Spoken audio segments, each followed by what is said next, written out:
Meus queridos irmãos, graça, misericórdia e paz do Senhor Jesus. Nós estamos estudando os 5 pontos do calvinismo. Tivemos uma primeira aula com uma visão histórica, sobretudo da doutrina dos 5 pontos do arminianismo, e apresentamos os 5 pontos do arminianismo em contraste com os 5 pontos do calvinismo. Vimos a segunda lição com o pressuposto calvinista da depravação total, e agora vamos estudar o segundo ponto do calvinismo, que é a eleição incondicional. Eu quero convidá-lo a abrir a sua Bíblia aí em Efésios capítulo 1, e eu estarei lendo dos versos do 3 ao 5. Efésios 1, do 3 ao 5, a palavra de Deus nos diz assim: Bendito Deus e Pai de nosso Senhor Jesus Cristo, que nos tem abençoado com toda sorte de bênção espiritual nas regiões celestiais em Cristo, assim como nos escolheu nele antes da fundação do mundo, para sermos santos e irrepreensíveis perante ele, e em amor nos predestinou para ele, para a adoção de filhos por meio de Jesus Cristo, segundo o beneplácito de sua vontade. Muito bem, nós vamos iniciar o nosso estudo sobre eleição incondicional, depois de aprendermos um pouco sobre a depravação total e compreendermos que o homem morto nos seus delitos e pecados, ele não tem livre-arbítrio e, por isso, ele não tem a capacidade em si mesmo de se voltar para Deus. Ele é um objeto da passiva, o sujeito da ação que modifica o seu caminhar e a forma de enxergar a Deus e ao mundo é o próprio Deus. Só Ele que pode retirá-lo dessa condição de morte espiritual, e Ele faz através do Espírito Santo, na aplicação da obra da redenção adquirida por Cristo, por seu sacrifício eterno, perfeito, suficiente e substitutivo. E agora, então, nós nos deparamos com o segundo ponto do calvinismo, que é a eleição incondicional. Nós vamos iniciar, como temos feito, avaliando etimologicamente os termos. Então, nós vamos avaliar o termo eleição do ponto de vista etimológico e do ponto de vista da etimologia, que é o significado da palavra no seu texto original.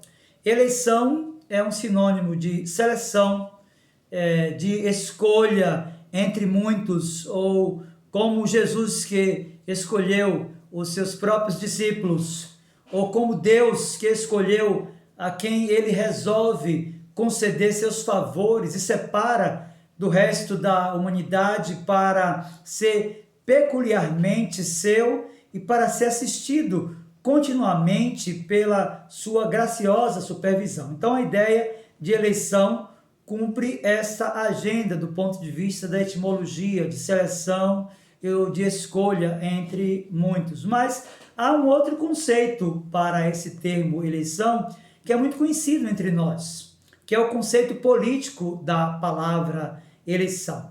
A palavra eleição, do ponto de vista político, é todo o processo pelo qual um grupo designa um ou mais de seus integrantes para ocupar um cargo por meio de votação. Na democracia representativa, é o processo que consiste na escolha de determinados indivíduos para exercerem o poder soberano concedido pelo povo através do voto. Então, nós já temos um conceito etimológico, um conceito político, e agora eu quero lhe apresentar um conceito teológico da palavra eleição. Do ponto de vista teológico, eleição é o eterno ato de Deus pelo qual, em seu soberano beneplácito e sem levar em conta o pré-conhecimento de qualquer mérito das pessoas, ele elege certo número delas para torná-las alvo da graça especial e da salvação, disse Luiz Berkoff em sua teologia sistemática. É muito comum também, do ponto de vista teológico, o conceito de que a eleição é um ato divino que a mente humana é incapaz de perscrutar ou mesmo alcançar, pelo fato de ser supra-racional. Compreendê-la está acima da nossa razão, ainda que não a contrarie. Então, é importante nós compreendermos que tratar sobre a eleição ou a doutrina reformada da eleição exige de nós muita seriedade. E por quê? Porque o tema ele é muito sério e complexo. E para você compreender isso, basta você folhear a própria Confissão de Fé de Westminster, lá no capítulo 3, na seção 8ª, porque ela vai tratar exatamente sobre a seriedade e complexidade do tema eleição. Veja, Confissão de Fé, capítulo 3, seção 8ª, diz assim: a doutrina deste alto mistério de predestinação deve ser tratada com especial prudência e cuidado, a fim de que os homens, atendendo à vontade revelada em sua palavra e pretendendo obediência a ela, possam, pela evidência da sua vocação eficaz, certificar-se de sua eterna eleição. Assim, a todos que sinceramente obedecem ao Evangelho, esta doutrina fornece motivo de louvor, reverência e admiração de Deus, bem como de humildade, diligência e abundante consolação. Então, considerando esses conceitos etimológico, político e teológico da palavra eleição, também essa expressão da seriedade e complexidade como exposta na Confissão de Fé de Westminster, capítulo 3, seção 8ª, eu quero tratar um pouco do ponto de vista da eleição de Deus sobre a perspectiva da crença arminiana. E para isso eu quero lhe dizer que o arminiano, ele também crê na eleição. O problema é que, diferentemente do calvinista, ele crê na eleição condicional. Veja, nós estamos trabalhando o segundo ponto calvinismo e definimos o segundo ponto, como de fato como eleição incondicional. O arminiano crê na eleição, diferentemente dos calvinistas, ele crê que a eleição ela é estabelecida sob condições. Então, o segundo ponto do arminianismo sustenta que Cristo morreu por todos os homens, em geral, e em favor de cada um em particular, embora somente os que creem sejam salvos. O homem, sob a perspectiva desta teoria arminiana, nunca é de tal modo controlado por Deus que não possa rejeitar a sua oferta de salvação. Ou seja, os arminianos, como eles não creem na vocação ou no chamado eficaz, eles entendem que o homem, ele, como não é controlado por Deus, como ele tem o livre-arbítrio, ele pode rejeitar a oferta da salvação. Então, considerando essa crença arminiana, da capacidade que o homem tem de resistir ao chamado, à vocação eficaz, eu quero apresentar, assim, historicamente aos irmãos, alguns testemunhos históricos e de confissões importantes que trataram sobre a doutrina da eleição. E eu quero iniciar com um documento de 1561, que é a Confissão Belga, no seu artigo 16. Este valioso documento, ele foi escrito, meu irmão, em uma época em que os protestantes dos Países Baixos, eles sofriam intensa repreensão da Espanha católica que dominava a região. Seu autor foi o pastor reformado Guido de Bresse, que após passar alguns anos na Inglaterra como refugiado entre 1548 e 1552, retornou à Bélgica, foi um pastor ali, pregou em toda a região, tendo de fugir novamente em 1561, ano que escreveu a Confissão Belga. Então veja o que é que a Confissão Belga tem como registro no seu artigo 16 acerca da doutrina da eleição. Está escrito assim: cremos que quando o pecado do primeiro homem, Adão, o lançou com toda a sua descendência na perdição, Deus se mostrou como ele é, a saber, misericordioso e justo. Misericordioso, porque ele livra e salva da perdição aqueles que, em seu eterno e imutável conselho, somente pela bondade, elegeu em Jesus Cristo, nosso Senhor, sem levar em consideração obra alguma deles. Justo, porque ele deixa os demais na queda e na perdição em que eles mesmos se lançaram. Então, esse é o primeiro documento que nós estamos tratando, que tem um registro da doutrina da eleição, o próprio testemunho da Confissão de Fé belga, produzida em 1561. Bem, em 1563, nós temos a formulação de um outro documento importante, que é o Catecismo de Heidelberg. O Catecismo de Heidelberg tem sido destacado como a mais bela das confissões de fé produzidas pela Reforma protestante, a mais generosa e pessoal dentre as exposições do calvinismo. Trata-se de uma confissão constituída de 129 perguntas e respostas, tendo a sua sequência baseada na Epístola aos Romanos.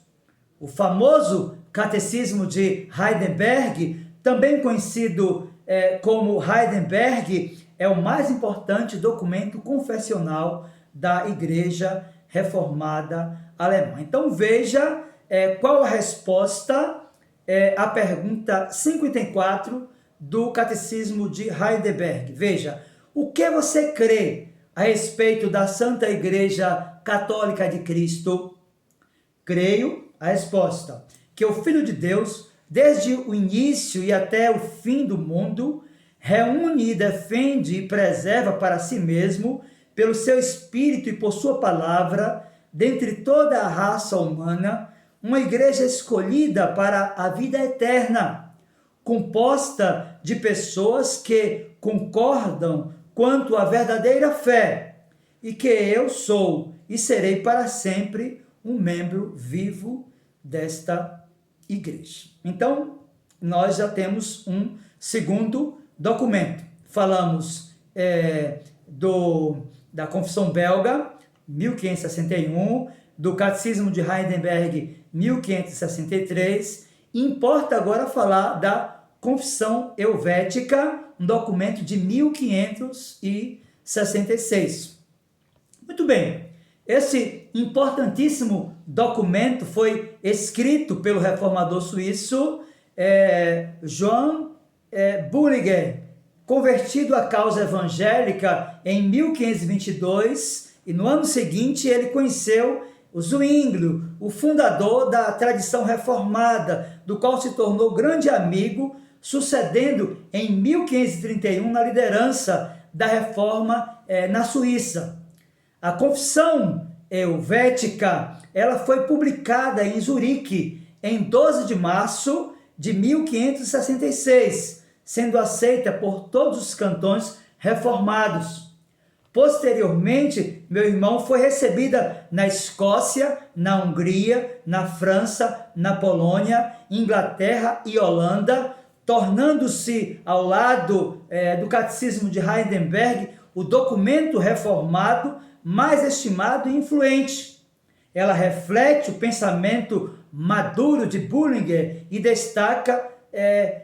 destacada por sua catolicidade e também por sua moderação. Então veja o que é que a segunda confissão helvética trata acerca da doutrina da eleição no capítulo 10, quando trata da predestinação de Deus e da eleição dos santos. Veja capítulo 10 da Confissão Helvética, diz assim: Deus, desde o princípio, livremente e movido apenas pela sua graça, sem qualquer acepção de pessoas, predestinou e elegeu os santos que ele quis salvar em Cristo, segundo a palavra do apóstolo. Aí então eles citam Efésios capítulo 1, versículo 4, quando diz: Ele nos escolheu nele antes da fundação do mundo, e mais adiante nos salvou e nos chamou com santa vocação,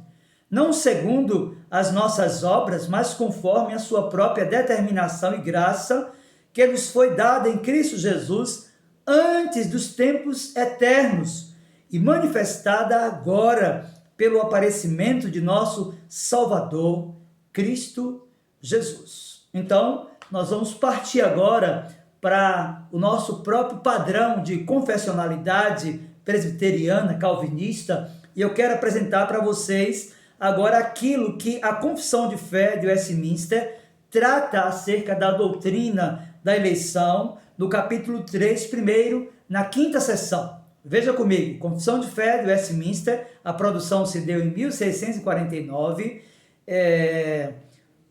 seção de número 5, capítulo 3. Diz assim: segundo o seu eterno e imutável propósito e segundo o santo conselho e beneplácito da sua vontade, Deus, antes que fosse o mundo criado, escolheu em Cristo para a glória eterna os homens que são predestinados para a vida. Para o louvor da sua gloriosa graça, ele os escolheu de sua mera e livre graça e amor, e não por previsão de fé ou de boas obras e perseverança nelas, ou de qualquer outra coisa na criatura que a isso movesse como condição ou causa. A gente já percebe aqui uma refutação ao pensamento do segundo ponto do arminianismo, que é a eleição condicional.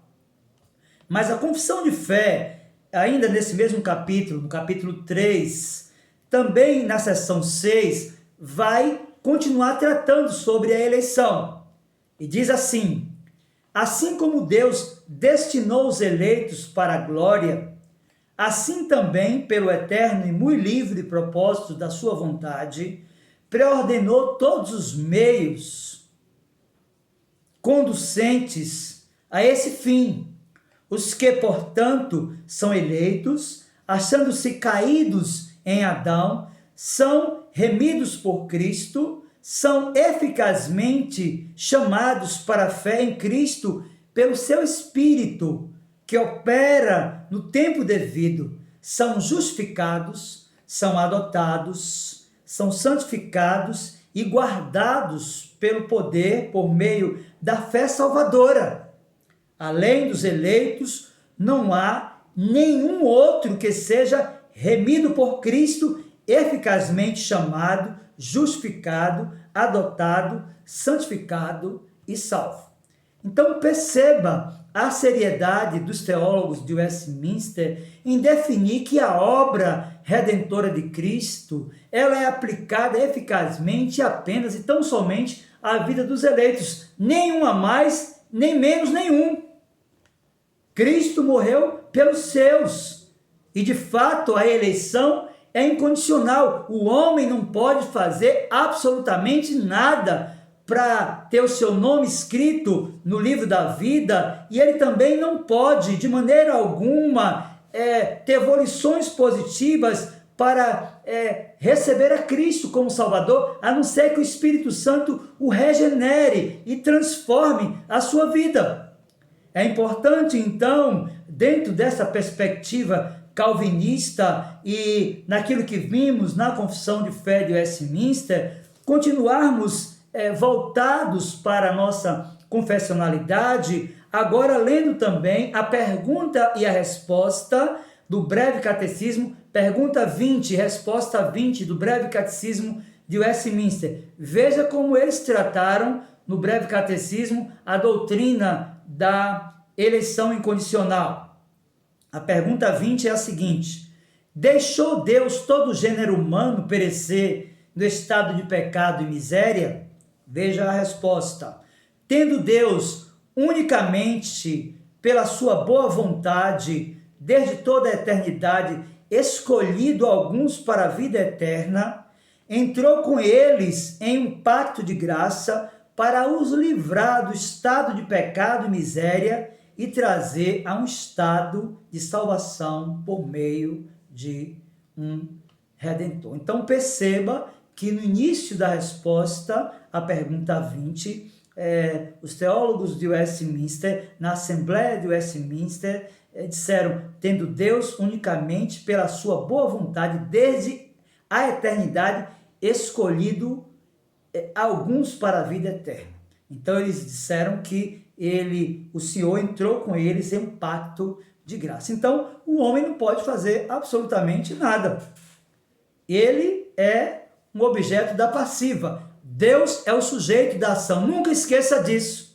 Se alguém é alcançado do ponto de vista da soteriologia, se alguém tem os seus olhos aclarados, se efetivamente há uma experiência de novo nascimento, é porque Deus moveu o seu braço forte. Primeiro, na eternidade, ele escreveu o seu nome no livro da vida. Segundo, na dispensação da plenitude do tempo, no registro do eterno decreto, no dia que ele estabeleceu, ele resolveu aclarar os seus olhos e desimpedir o seu ouvido para que você enxergasse e ouvisse as maravilhas da lei, de modo que não há nenhum mérito para o homem. Ele é salvo pela graça do início até o fim. A obra da salvação é de fato uma obra monergística, é Deus que opera em nós, tanto querer como realizar. Não há sinergismo, ou seja, o homem não coopera com nada. Quando ele responde, é porque Deus já se moveu em favor dele. Mas bem, há um outro documento importante das igrejas históricas e reformadas que também tratou da doutrina da eleição. É a Confissão de Fé Batista de 1689, ou seja, nem todos os batistas são arminianos. Há um grupo muito grande, inclusive no Brasil, de batistas calvinistas, de gente muito firme, que defende a doutrina da eleição, e alguns até defendem a doutrina da aliança, que batizam inclusive seus filhos. Mas vamos lá, Confissão de Fé Batista, 1689. Nós percebemos que a doutrina da eleição incondicional é afirmada também nessa confissão, e em termos quase idênticos aos da Confissão de Fé de Westminster e dos termos dos 39 artigos da Igreja da Inglaterra, como também dos termos da Confissão belga, da Confissão de Heidelberg e dos cânones de Dort. Então vamos lá para aquilo que diz a Confissão de Fé Batista acerca da doutrina da eleição. Veja comigo, antes da fundação do mundo e de acordo com o seu eterno e imutável propósito, de seu secreto conselho e do bom prazer de sua vontade, movido por sua só livre graça e sem qualquer outra razão que na criatura servisse de condição para movê-lo a agir assim, veja,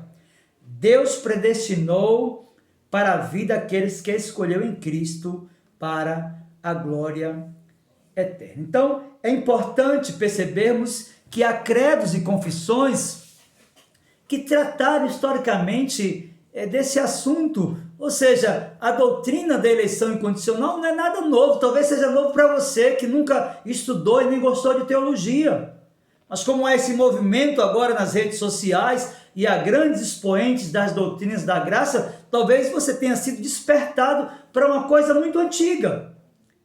E quando eu falo que é muito antiga, eu considero também e não somente aquilo que a Escritura tratou lá no primeiro século, mas aquilo, por exemplo, que os pais apostólicos ensinaram sobre a doutrina da eleição. Por exemplo, Santo Agostinho que viveu entre 354 e 430 da nossa era, tratando sobre a doutrina da eleição, ele diz, eu pergunto, quem ouviu o Senhor que diz, não fosse vós que me escolhesses, mas fui eu que vos escolhi, terá atrevimento de dizer que os homens têm fé para ser escolhidos, quando a verdade é que são escolhidos para crer? Veja, Agostinho já havia tratado acerca disso. Ele também disse, Deus havendo escolhido desde toda a eternidade alguns para a vida eterna, teve na missão e obra de seu Filho uma referência especial à salvação deles. Agostinho ainda diz, Deus por seu mero beneplácito escolhera alguns para a vida eterna e afirmou que Cristo veio ao mundo para sofrer e morrer pela salvação deles. Meus queridos, a história está cheia de referências de homens de boa teologia, de bom caráter e de vida com Deus que trataram sobre o assunto. Nós fazemos agora uma ponte entre Agostinho e João Calvino, que viveu entre 1509 e 1564, e veja o que ele falou nas Institutas, no livro de número 2, acerca da doutrina da eleição. Calvino disse assim, mas porque o pacto da vida não é pregado igualmente a todos os homens, e porque entre aqueles aos quais é pregado não é sempre recebido da mesma forma, mostra-se nessa diversidade um admirável segredo do julgamento divino, pois não há dúvida de que essa variedade serve também ao decreto da eterna eleição de Deus. Muito bem. O Charles Hodge, na sua teologia sistemática, poderíamos dizer, na sua monumental teologia sistemática, que foi produzida no Brasil pela editora Agnus, tratando da doutrina da eleição, ele disse, a palavra predestinação inclui a seleção de uma porção da raça humana para ser salva, enquanto o restante é deixado para perecer no pecado. Você pode estar perguntando, pastor, mas Charles Hodge está tratando de predestinação. Meu querido, eleição e predestinação são sinônimos. A mesma ideia entre uma coisa e outra aqui. A ideia de que Deus, por seu beneplácito, antes da fundação do mundo, separou uma porção da humanidade para aplicar nelas a graça redentora por meio do sacrifício vicário, perfeito e substitutivo e suficiente de Cristo. Isso é verdade não somente na linguagem de Charles Hodge, mas o próprio Alexander Archibald Hodge, no comentário à Confissão de Fé de Westminster, tratando da doutrina da eleição, ele vai associar a eleição ao decreto de Deus quando diz, o decreto de Deus determina que da massa da humanidade caída, certos indivíduos alcançarão a salvação eterna e que o resto será deixado para que seja tratado com justiça segundo seus pecados. Então vejam que quando os teólogos reformados tratam da dupla predestinação, eles trabalham a eleição para a salvação como matéria da graça de Deus e a preterição como a justiça de Deus. O próprio Alexander Archibald Hodge, tratando da eleição incondicional, ele fala que o Senhor, por seu decreto, determinou da massa da humanidade caída alguns indivíduos que vão alcançar a salvação e que o resto será deixado para ser tratado com justiça, segundo seus próprios pecados. Mas a coisa não para por aí.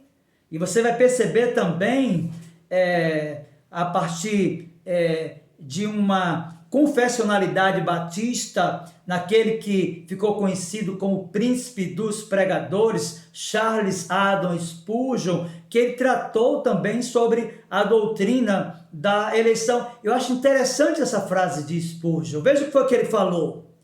Creio na doutrina da eleição porque tenho absoluta certeza que, se Deus não me escolhesse, eu jamais o escolheria. Tenho certeza que ele me escolheu antes de eu nascer, ou do contrário, nunca me escolheria depois disso. É verdade que poucas pessoas teriam coragem de repetir a frase de Spurgeon, porque tem muita gente que se acha. Mas se a gente avaliar direitinho, antes da nossa relação pactual com Deus, nós não queríamos nada com o Evangelho. E se Deus não tivesse escrito o meu nome, o seu nome, no livro da vida, e no tempo que Ele estabeleceu, não tivesse nos regenerado, não tivesse disposto essa experiência do novo nascimento, nós estaríamos lá no mundo, vivendo na cegueira e segundo a concupiscência do nosso próprio coração, que é desesperadamente corrupto. Mas por sua graça, pela eleição incondicional, ele resolveu nos separar e nos salvar apenas porque ele quis e porque ele é soberano para isso. Mas bem, Louis Berkhof, na sua teologia sistemática, também tratou acerca da doutrina da eleição. Veja o que foi que Berkhof nos legou acerca da doutrina da eleição. Ele disse assim: eleição pode se definir como ato eterno de Deus, pelo qual ele, em seu soberano beneplácito, e sem levar em conta nenhum mérito previsto nos homens, escolhe um certo número deles para receberem a graça especial e a salvação eterna. Mas, resumidamente, pode-se dizer que a eleição é o propósito de Deus de salvar certos membros da raça humana em Jesus Cristo e por meio dele. Mas para criar uma relação entre Agostinho, como pai apostólico, e contextualizar a doutrina da eleição, eu quero também e ainda falar sobre alguns teólogos contemporâneos que têm trabalhado a doutrina da eleição. Por exemplo, o reverendo Augusto Nicodemos Lopes, falando sobre a doutrina da eleição, eu acho interessante. Veja o que foi que ele falou. Você pode dizer que não entende a doutrina da predestinação, mas dizer que ela não é bíblica, você está errado. Porque a Bíblia fala da eleição e da predestinação do começo ao fim. O pastor batista e calvinista Marcos Graconato, falando sobre a eleição, ele disse assim: quem conhece a vida e os sermões de Spurgeon vê quão grande é o impulso que a doutrina da eleição incondicional dá ao evangelismo. Nota-se que, encorajado pelo precioso ensino acerca da predestinação dos santos, os homens de Deus se lançam com maior empenho na busca daqueles que o Senhor escolheu e trazem para o seio da igreja os convertidos verdadeiros em quem a graça de Deus realmente atuou. A ideia de Graconato aqui é anular esse conceito de que a eleição ou a predestinação ela termina dificultando a evangelização. Algumas pessoas chegam a dizer que se Deus já escolheu antes da fundação do mundo, nós não precisamos de evangelizar. Mas não é assim, querido. As pessoas, os eleitos, aqueles que permanecem no mundo, cujos olhos ainda estão cobertos de escamas, precisam ouvir a mensagem da graça, o evangelho da salvação, para que, através da mensagem salvadora e do chamado eficaz, do chamado interno do Espírito Santo, possam, arrependidos dos seus pecados, agregarem-se à Igreja de Cristo. Então a ideia aqui de Marcos Graconato é fortalecer o conceito de que a eleição caminha juntamente com a evangelização. Então, se você é um cristão calvinista e não tem evangelizado, eu quero dizer para você que você está equivocado. Você precisa anunciar, cumprindo o ID de Jesus, para que os eleitos venham para os arraiais e atendam a voz de Deus por meio da vocação geral, que é a pregação do Santo Evangelho da graça de Deus. Mas bem, o reverendo Paulo Anglada, também falando sobre a doutrina da eleição, ele disse assim: a doutrina reformada da eleição incondicional é clara e abundantemente ensinada nas Escrituras. Aí ele diz, podemos começar com Efésios, capítulo 1, versos 4 e 5. Nós lemos aqui no início, aí ele diz, bendizendo a Deus pelas bênçãos espirituais que ele dispensa sobre a igreja. Então, ele cita Efésios, capítulo de número 1, versos 4 e 5, e eu quero ler novamente para você essa porção da Escritura para avaliarmos, do ponto de vista da interpretação, o que é que essa passagem significa do ponto de vista da doutrina da eleição incondicional. Veja comigo Efésios capítulo 1, versos 4 e 5, a Escritura diz assim: assim como nos escolheu nele antes da fundação do mundo, para sermos santos e irrepreensíveis perante ele, e em amor nos predestinou para ele, para a adoção de filhos, por meio de Jesus Cristo, segundo o beneplácito da sua vontade. Há duas palavras da passagem de Efésios que têm sentidos especiais e importantes para a definição do nosso tema, a eleição incondicional. A primeira palavra é beneplácito, e a ideia aqui é de boa vontade, de benevolência, de prazer em alguma coisa ausente que facilmente produz desejo por ela. E a segunda palavra é vontade, e a ideia de vontade aqui aponta para o que se deseja ou se tem determinado que será feito. A ideia aqui aponta para o propósito de Deus em abençoar a humanidade através do Senhor Jesus Cristo. Então, é importante compreender que, de fato, a eleição é incondicional. Diferentemente daquilo que os arminianos preconizam no segundo ponto, falando que a eleição ela é realizada sob condições de que a pessoa venha a crer, os calvinistas, quando falam da eleição incondicional e levando em consideração o próprio texto citado pelo Paulo Anglada de Efésios capítulo 1, versos 4 e 5, o que nós temos aqui é Paulo declarando nesse primeiro capítulo que Deus escolheu os seus eleitos antes da fundação do mundo, e eles não fez isso porque eles eram santos ou fiéis, e sim para que eles fossem santos e fiéis, isto é, com o propósito de que viesse a ser santos e fiéis e servissem a Deus. Meus queridos, de fato, nós devemos compreender, do ponto de vista da interpretação de Efésios capítulo 1, verso 4 e 5, que o apóstolo diz, para que, ou a fim de que fôssemos santos.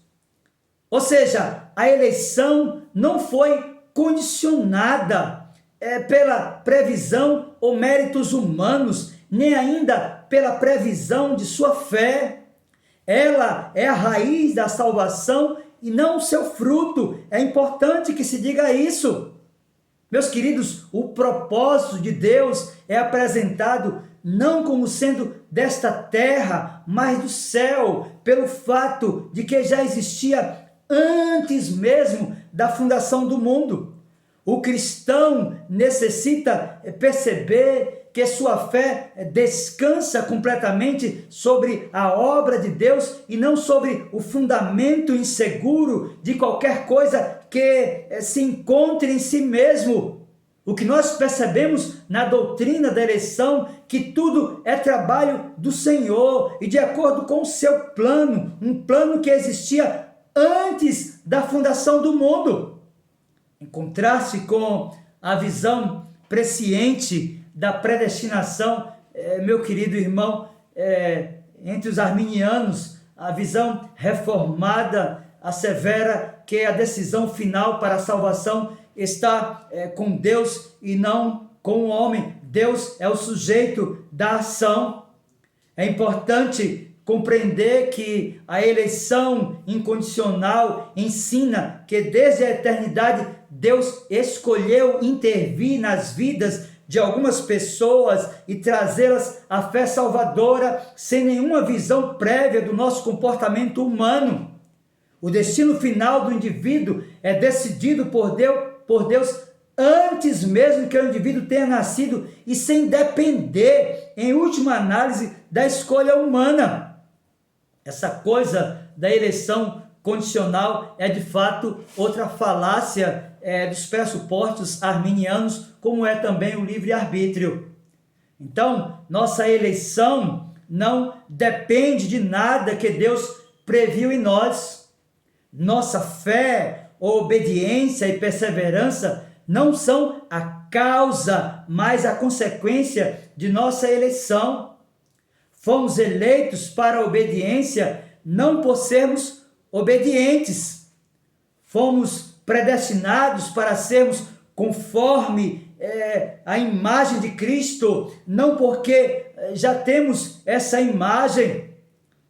Pela graça é que somos salvos e não por obras. Paulo disse isso escrevendo aos Efésios, capítulo 2, versículo 8. É importante compreender que a eleição que a Bíblia revela é a eleição da graça. Romanos capítulo 11, versículo 5. E graça quer dizer favor imerecido. Meus irmãos, é importante nós compreendermos, do ponto de vista da eleição incondicional, as implicações daquilo que estamos estudando. Nós devemos remontar a origem e fonte da eleição de Deus para entender que não podemos alcançar a salvação senão por mera liberdade de Deus. Paulo afirma expressamente que quando a salvação do povo é atribuída à eleição gratuita de Deus, então se vê que ele, o Senhor, por sua benevolência, salva aqueles que deseja e não lhes paga salário algum, pois não lhes pode dever absolutamente nada. E é importante pensarmos sobre isso, e é importante também compreendermos que há uma incondicionalidade na eleição de Deus, porque o Filho de Deus insistia em que a eleição está baseada na vontade de Deus e não na vontade humana.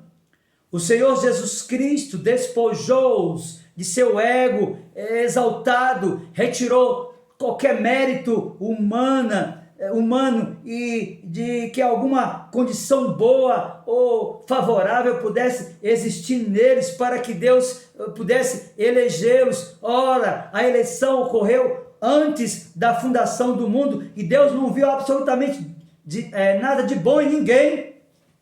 Então é importante nós compreendermos agora aquilo que a doutrina da eleição nos ensina também através de vasta citação de textos bíblicos. Obviamente nós não teremos tempo aqui para citar todas as passagens, eu vou citar aqui apenas alguma para que você compreenda que a eleição, ela não somente é incondicional, mas ela está registrada na Escritura do Gênesis ao Apocalipse. Veja comigo, Marcos capítulo 13, verso 20 e 22. A Escritura diz assim: não tivesse o Senhor abreviado aqueles dias e ninguém se salvaria, mas por causa dos eleitos que ele escolheu, abreviou tais dias, pois surgirão falsos cristos e falsos profetas, operando sinais e prodígios para enganar, se possível, os próprios eleitos.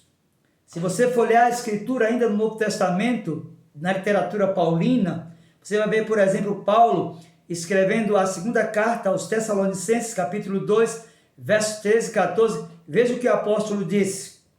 Entretanto, devemos sempre dar graças a Deus por vós, irmãos amados pelo Senhor, porque Deus vos escolheu desde o princípio para a salvação, pela santificação do Espírito e fé na verdade, para o que também vos chamou, mediante o nosso Evangelho, para alcançardes a glória do nosso Senhor Jesus Cristo. Paulo, escrevendo aos Romanos, capítulo 8, versos 28 e 29, naquela passagem onde ele trabalha a questão que envolve a ordem dos salutis, ele disse, Romanos 8, versos 28 e 29, sabemos que todas as coisas cooperam para o bem daqueles que amam a Deus, daqueles que são chamados segundo o seu propósito. Porquanto, aos que de antemão conheceu, também os predestinou para serem conformes à imagem de seu Filho, a fim de que ele seja o primogênito entre muitos irmãos.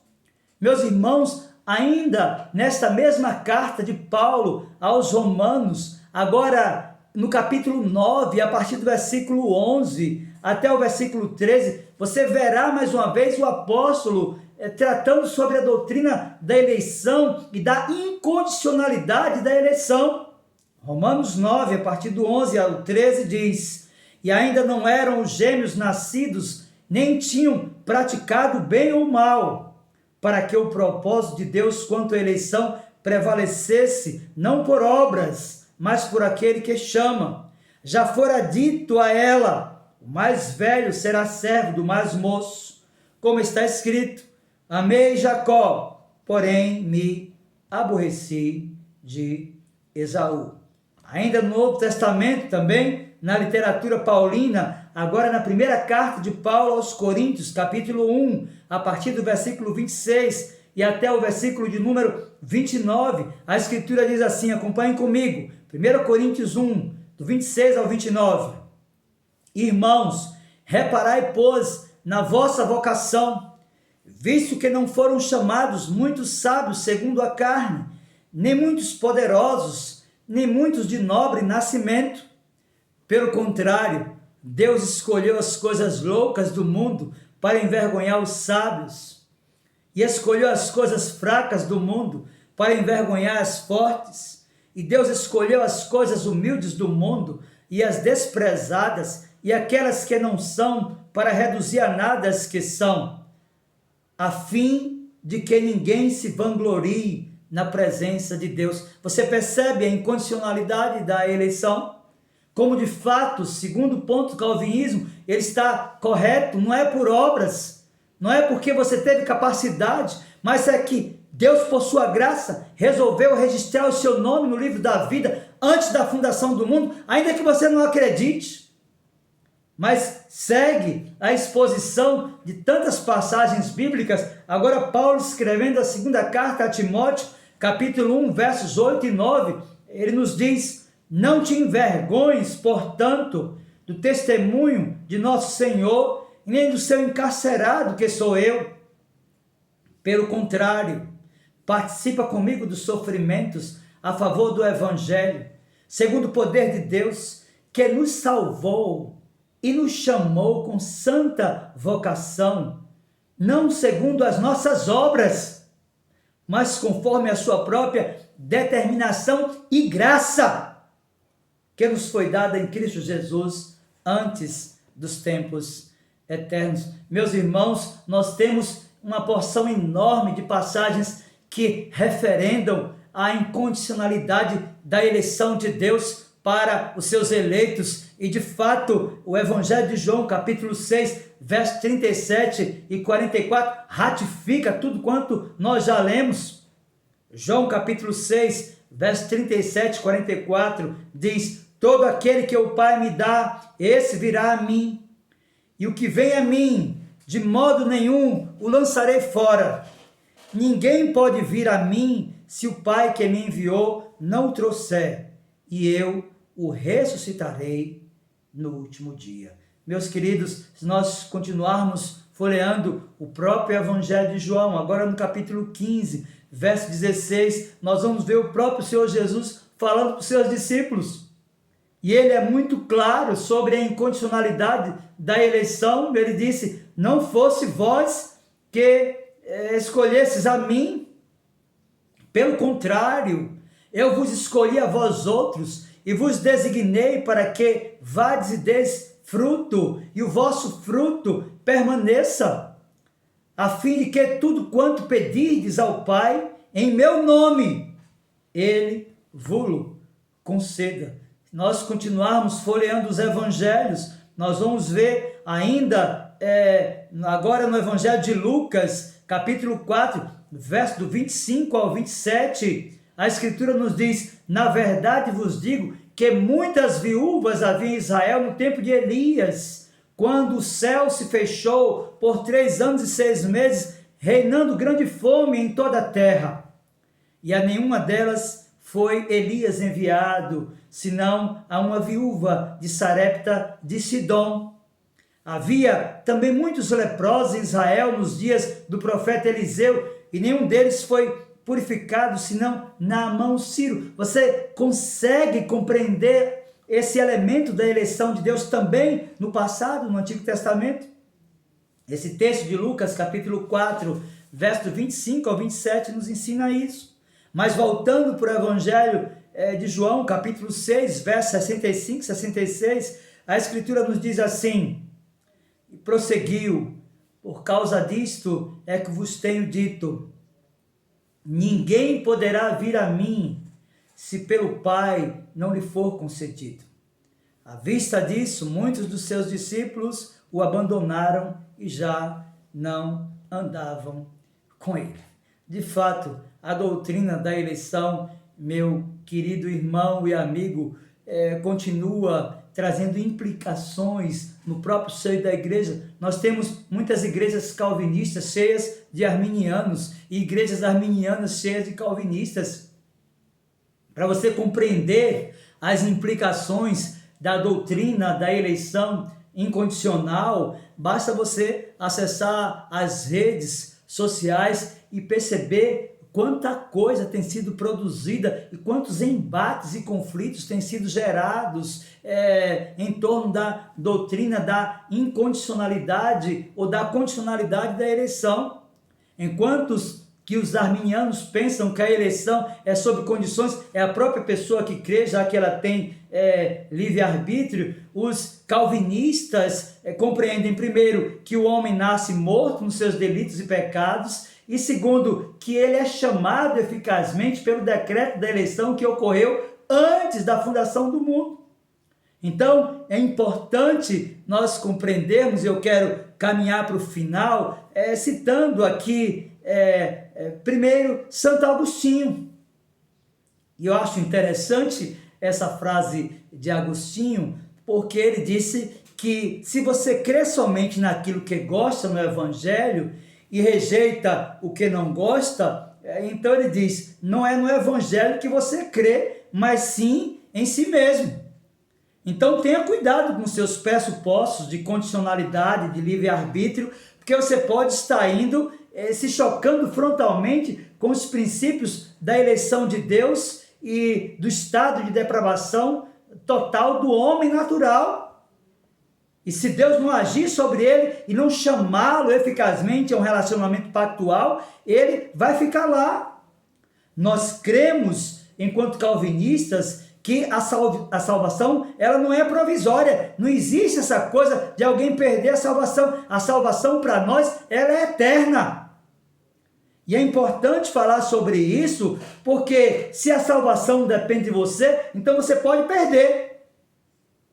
Mas eu quero dizer para você que se a base da eleição ou da sua eleição está em Deus mesmo, ou seja, se está na vontade e propósito de Deus e não no ato de fé ou de alguma outra condição existente na criatura humana ou na condição tanto para o bem quanto para o mal, nós queremos dizer que a eleição é incondicional e queremos reafirmar que o homem nada pode fazer para merecê-la. Então, nós de fato continuamos pautados nessa agenda dos 5 pontos do calvinismo. Já estudamos o primeiro ponto, compreendemos que o homem nasce morto nos seus delitos e pecados e permanece espiritualmente morto até que o Espírito Santo gere vida no seu interior, e essa vida só é gerada aqueles que o Pai elegeu antes da fundação do mundo, que não enxergou absolutamente nada neles para chamá-los eficazmente a um relacionamento pactual de aliança com Ele, que lhe oferece gratuitamente a salvação. E a minha oração é que Deus possa ter abençoado poderosamente a sua vida através da exposição do segundo ponto do calvinismo: a eleição é efetivamente incondicional.